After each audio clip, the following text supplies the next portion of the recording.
Okay, so far that's great. Good. That's good. So let's just get right to it. Yep. You changed labels. You're in a new label. Yep. This is a lot of these questions. A lot of the fans want to know. We had a few fans give us a few questions. Oh, that's just what's up. giving them what they want. Here, you know. I like that. What was your main reason for leaving Aftermath now that you're Universal?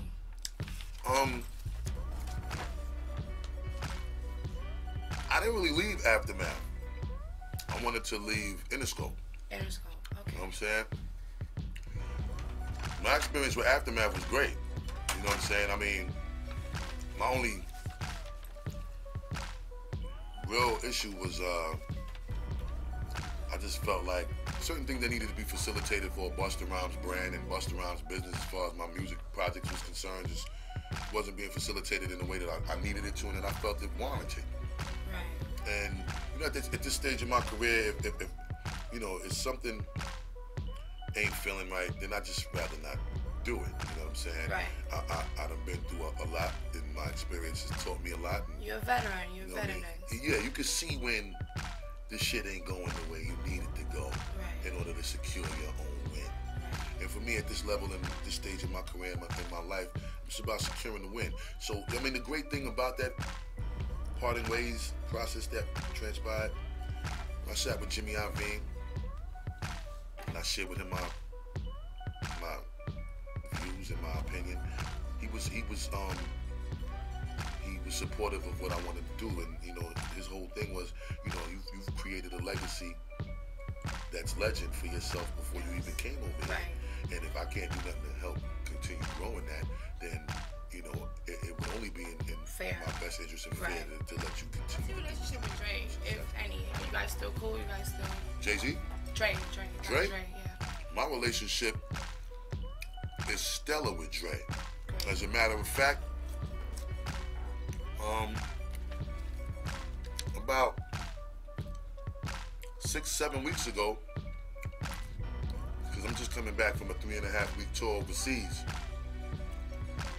I was in Vegas, and him, Eminem, and 50, they was working on music for their albums, and I was in the studio with Dre, and we was actually chopping it up and listening to some hot shit that he's been working on, and for the Detox, for M's album, for 50's album, and you know, without question, I was trying to conspire on how to get some new shit for my next album. That's what's up. That's good. You know, you guys, this album.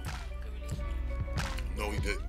Yeah. Dr. Dre didn't have any involvement with this album directly, but indirectly he did. Okay. Yeah. He gave you a lot of, you know. I learned so much from him and shit that I still imply it.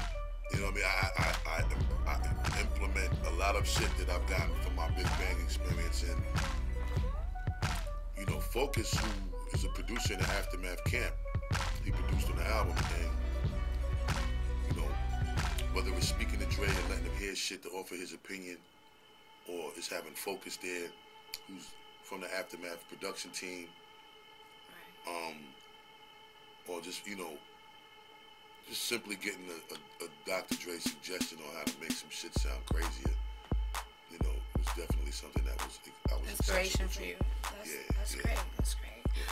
Any future collabs with 50, Eminem, Dre, maybe in the future, next album or anything like that? Is that something that you might consider doing, or you would look forward to doing in the future? I'm a fan of all of them. So at the end of the day, I always look forward to the opportunity that presents itself for us to make bangers together.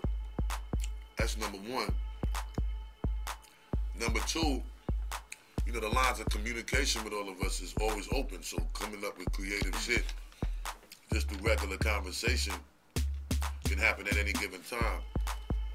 We be in the studio with each other from time to time. So sometimes spontaneous shit could go down right there. So, you know, I never rule out the possibility because, again, I'm fans of those dudes' work. You know what I mean? And your energy is just crazy. Thank you. It's crazy. What's your thoughts on the industry today? Like, just the industry in general, the hip-hop industry today. I think it's cool. I think, you know, we still can get money in this motherfucker. So as long as we can still get money. You definitely can. You know what I mean? It's cool. I think the one problem that I'm having with this shit, though, is just the depreciation of the value of the content. You know what I mean? Like, the fact that we you know, hip hop magazines are shutting down. MTV don't play no more rap music, the regular MTV. Right. They shut down TRL, which was the last shit that we had to go up on and fucking be able to promote your album coming out. They canceled that. Then, you know, BET, you know, the only rap show that we got is 106 in Park. Hopefully. They put the deal way down at 2, 3 o'clock in the morning when you sleep and you ain't gonna be able to see the shit. So it's like, you know, our mediums is shutting down.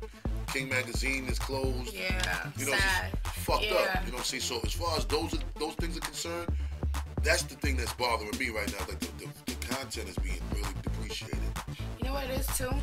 Everything is going online. Like everything is a whole media online thing. Like it's sad to see him go, but we have to, I guess, adapt to the future and what's coming. I'm with you on that. As long as the shit that we're adapted to is gonna be as substantial to hip hop, the way those things work, then I'm cool. Then you go with it. You know what I mean? Great. What about Detox? Will we be featured on that? As of right now, I don't know. I mean, I've done things for it, but you never know with Dre, because only Dre knows that mind that he has, man. He doesn't let you into his head. So, you know, at the end of the day, you can do a million things for him. You won't know what's going to end up on the Detox until it's actually ready to hit the stores. All right. How do you feel?